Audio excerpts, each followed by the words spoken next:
के जो प्रश्न है उसमें वर्षों का जो अंतर है, अभी तक हम पढ़ते थे उसमें कुछ महीनों का अंतर होता था तो हम महीनों के और डेज निकाल कर जो है आंसर ले आते थे।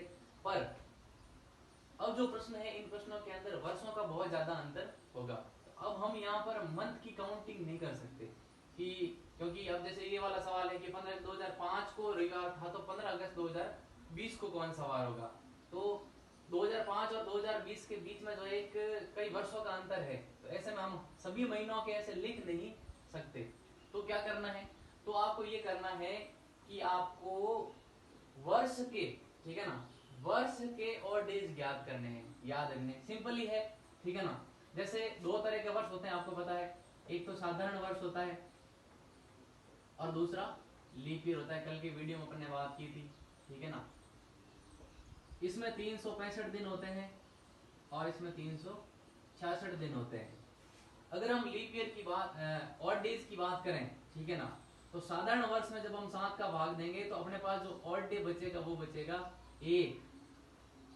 साधारण वर्ष के अंदर जो ऑड डे बचेगा वो बचेगा 1। और चूंकि लीप ईयर में एक दिन ज्यादा होता है तो जब 7 का भाग देंगे तो लीप ईयर में जो ऑड डे बचेगा यानी जो अतिरिक्त दिवस बचेगा वो बचेंगे 2। यानी कि अब वर्षों का अंतर है तो अपने को सीधा ही ध्यान रखना है कि एक वर्ष, क्योंकि ऐसे जो प्रश्न है इसमें क्या बदल रहा है, तारीख नहीं बदल रही है, केवल क्या बदल रहा है, केवल और केवल वर्ष बदल रहा है। तो तारीख केवल वर्ष के ऑड डेज हम याद कर लेंगे तो ऑटोमेटिकली अपने पास वो वार आ जाएगा। तो ऐसी स्थिति में, ठीक है ना, आपको ये ध्यान रखना है कि साधारण वर्ष है उसका तो ऑड डेज यानी अतिरिक्त दिन होगा 1, और जो लीप ईयर है, ठीक है ना, उसका ऑड डेज होंगे 2, ठीक है ना। तो अब इस प्रश्न को सॉल्व करते हैं, कैसे होगा।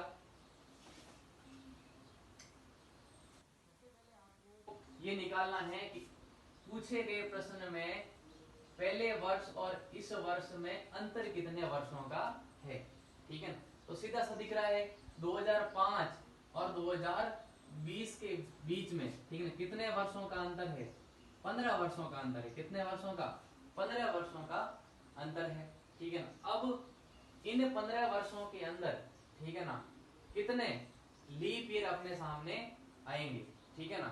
तो लीप ईयर कौन सा होता है, मैंने आपको बताया था, लीप ईयर वो होगा जिसमें 4 का पूरा पूरा भाग चला जाए, ठीक है ना, जिसमें 4 का पूरा भाग चला जाए। तो अगर हम यहाँ पर देखें तो 2005 के बाद, ठीक है ना, कौन सा लीप ईयर आएगा, 2008। कौन सा आएगा, 2008। 8 के बाद में 12, 12 के बाद में 16 और 16 के बाद में 20, ठीक है ना। यानी कि कितने लीप ईयर आ गए, 4 लीप ईयर आ गए। लीप ईयर कितने आ गए, 4, ठीक है ना। सीधा सा देखो 2005, ठीक है ना, 5 लीप ईयर नहीं है क्योंकि इसमें 4 का भाग नहीं जाएगा, 6 भी नहीं है, 7 भी नहीं है, लेकिन 8 है, 2008 लीप ईयर है क्योंकि 8 में 4 का भाग जाएगा, ठीक है ना। तो 8 है, 8 के बाद 4 साल बाद आएगा तो 12 है, फिर 12 के बाद 16 है, 16 के बाद में 20 है। तो कितने लीप ईयर हो गए, 4 लीप ईयर हो गए। कितने हो गए, 4। अब 15 में से 4 लीप ईयर है तो साधारण वर्ष कितने हो गए, सीधी सी बात है 11, ठीक है ना। 15 में से 4 लीप ईयर हो गए तो साधारण वर्ष कितने हो गए, 11। अब बात आती है और डेज निकालने की। तो अगर 4 लीप ईयर है, और हमने देखा था थोड़ी देर पहले ही कि लीप ईयर के जो और डे होते हैं, अतिरिक्त दिन होते हैं, वो कितने होते हैं, 2। एक वर्ष में 2 होते हैं। तो 4 वर्ष है तो अपने पास कितने हो गए टोटल 8 और डेज हो गए। और ये 11 है तो साधारण वर्ष में क्या होता है कि एक और डेज होता है, अतिरिक्त दिवस होता है। तो यहाँ पर टोटल अपने पास कितने आ गए, यहाँ पर 11, ठीक है ना। यहाँ 11 और डेज है, यहाँ 8 है, इन दोनों को जोड़ेंगे तो कितने होंगे, 19 और डेज। कितने, 19 में हम 7 का भाग लगाएंगे तो शेष क्या बचेगा, शेष बचेगा अपने पास 5, ठीक है ना। कितना बच गया, 5। अब ये 5 अतिरिक्त दिवस है तो आप रविवार में 5 दिन जोड़ लीजिए, ठीक है ना। रविवार में 5 दिन जोड़ेंगे तो अपने आएगा शुक्रवार, ठीक है ना। क्या आएगा, शुक्रवार, ठीक है ना। एक बार वापस समझ लीजिए, हमें वर्षों के ऑड डेज ध्यान रखने, अतिरिक्त दिवस ध्यान रखने हैं। और मैंने आपको बताया कि जो साधारण वर्ष है, साधारण वर्ष का जो ऑड डे होता है वो 1 होता है, और लीप ईयर का जो ऑड डे होता है वो 2 होते हैं। ठीक है, तो ऐसी कंडीशन में आपको, ठीक है ना, प्रश्न में जितने वर्ष दिए हुए हैं, जिस जैसे 2005 से 2020 का अंतर है, तो इन दोनों के बीच का जो अंतर है वो लिख लेना है, कितने वर्षों का अंतर है। जैसे इस प्रश्न में 15 वर्षों का अंतर है 2005 और 2020 के बीच में। अब आपको इन 15 वर्षों के बीच में आने वाले लीप ईयर को ज्ञात करना है, और 4 से डिवाइड होने वाली चीज है, तो लीप ईयर ज्ञात करना कोई बड़ी मुश्किल बात नहीं है। ठीक है ना, क्योंकि लीप ईयर वो होगा जिस वर्ष के अंतिम 2 अंकों में 4 का भाग जाए। ठीक है ना, तो अपने 5 में नहीं जा रहा, तो 5 नहीं है, 6 नहीं है, 7 नहीं है, तो कौन सा है, 8 है। 8 के बाद कब आएगा, 12 में।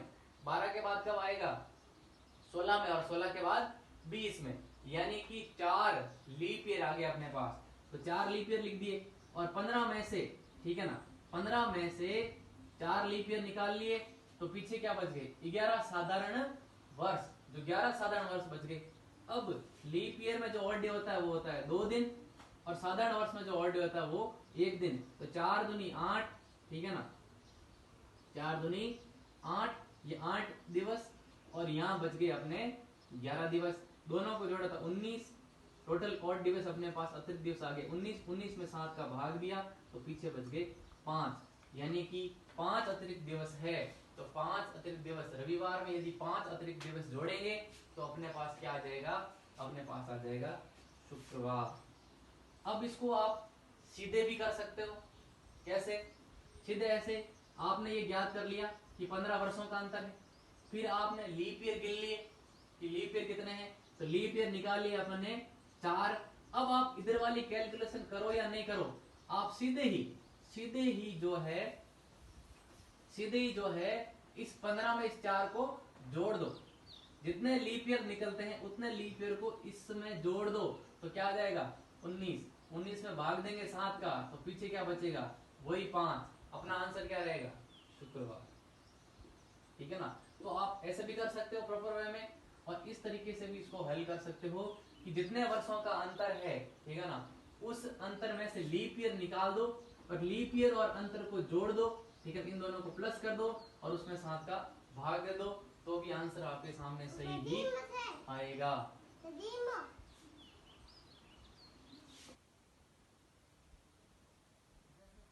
कॉल करते हैं, बड़े आराम से इसको समझना आप। ये कह रहा है 10 जून 2019 को गुरुवार था, तो 10 जून 2028 को कौन सा वार होगा। ठीक है ना, अब 2019 और 2028, ठीक है ना, तो 2019 और 2028 में कितने वर्षों का अंतर है। ठीक है ना, 2019 और 2028 में आपके कितने वर्षों का अंतर है। ठीक है ना, तो सीधा सा दिख रहा है कितने वर्षों का है, 9 वर्षों का अंतर है। कितना, 9 वर्षों का। अब 9 वर्षों का अंतर है, अब इसमें से लीप ईयर निकाल लीजिए, तो 2019 लीप ईयर नहीं है, 2020 लीप ईयर है, क्योंकि 4 का भाग जाएगा 2020 के अंदर। ठीक है ना, तो 2020, फिर 2024 और फिर 2028। ठीक है ना, तो कितने लीप ईयर हो गए, 3 लीप ईयर हो गए, ये हो गए 3 लीप ईयर। ठीक है ना, तो जब 6 में से 3 लीप ईयर निकल गए 9 में से, तो फिर पीछे कितने बच गए, 6 साधारण वर्ष बच गए। लीप ईयर में 2 ऑड दिवस होते हैं, ठीक है ना, ऑड डे होते हैं, तो यहाँ पे हो गया 6, और यहाँ 1 होता है, तो ये हो गया 6। 6 + 6 = 12, और 12 में जब हम 7 का भाग देंगे तो अपने पास जो शेष बचेगा वो बचेगा 5 फिर से। तो अगर 10 जून 2019 को गुरुवार था, तो गुरुवार से 5 दिन आगे शुक्रवार, शनिवार, रविवार, सोमवार और मंगलवार, अपना आंसर आ जाएगा मंगलवार। ठीक है ना, ये तो था ये तरीका। अब सीधे भी कर सकते हो, कैसे, सीधे अभी आगे वाली प्रक्रिया नहीं करते आप। 9 वर्ष में से 3 लीप ईयर निकाल दिया आपने, अब 9 और 3 को जोड़ लीजिए, कितने आगे 12। 12 में 7 का भाग दोगे, फिर आपके पास कितने शेष बचेगा, 5। आंसर क्या आएगा, मंगलवार ही आंसर आएगा। ठीक है ना, तो दोनों तरीके से आप इस चीज को सॉल्व कर सकते हो। इसी प्रकार ये तीसरा प्रश्न है कि 5 मार्च 1997 को सोमवार था, तो 5 मार्च 2010 को कौन सा वार होगा। ठीक है ना, तो 97 और 2010, ठीक है ना, के बीच में कितना अंतर है। इन दोनों के बीच में देखा जाए तो 13 वर्षों का अंतर है। कितने वर्षों का, 13 वर्षों का अंतर है। 97 2010 के बीच में 13 वर्षों का अंतर है। अब इसमें आप लीप ईयर निकाल लीजिए, तो लीप ईयर निकालेंगे तो 98 है नहीं, ठीक है ना, क्योंकि 98 में 4 का भाग पूरा नहीं जाएगा, ठीक है ना। 99 है नहीं, 2000 है। देखो शताब्दी वर्ष है 2000, ठीक है ना, लेकिन शताब्दी वर्ष होने पर भी, ठीक है ना, इसमें 400 का भाग जा रहा है, इसीलिए ये लीप ईयर है। अगर 1900 होता तो उस जो है लीप ईयर नहीं होता, क्योंकि उसमें 400 का भाग नहीं जाएगा, ठीक है ना। तो 2000 जो है वो लीप ईयर है, तो 2000 लीप ईयर है, फिर 2004 लीप ईयर है, फिर 2008 जो है वो लीप ईयर है, ठीक है ना। उसके बाद कोई लीप ईयर नहीं है। तो 2000, 2004 और 2008 यानी कितने लीप ईयर हो गए, 3। साधारण वर्ष कितने हो गए, 10 गुणा 2, साधारण वर्ष गुणा 1, 3 दूनी 6 और 10, टोटल क्या हो गए 16। 16 में भाग देंगे 7 का, तो शेष बचेंगे 2, ठीक है ना। 2 शेष बच रहे हैं, इसका मतलब सोमवार था तो 2 प्लस करें तो मंगल और बुधवार, अपना आंसर आ जाएगा बुधवार, ठीक है ना। और दूसरे तरीके से करें तो भी वही बात है, 13 वर्ष थे, 3 लीप ईयर निकाले, 13 प्लस 3 कितने हो गए 16। 16 में भाग देंगे 2 का, तो आंसर फिर वही आएगा आपके पास, सॉरी 7 का, तो आंसर शेष बचेंगे 2, और 2 का मतलब वही बुधवार, ठीक है। इस तरीके से जो है आप इन प्रश्नों को हल कर सकते हैं।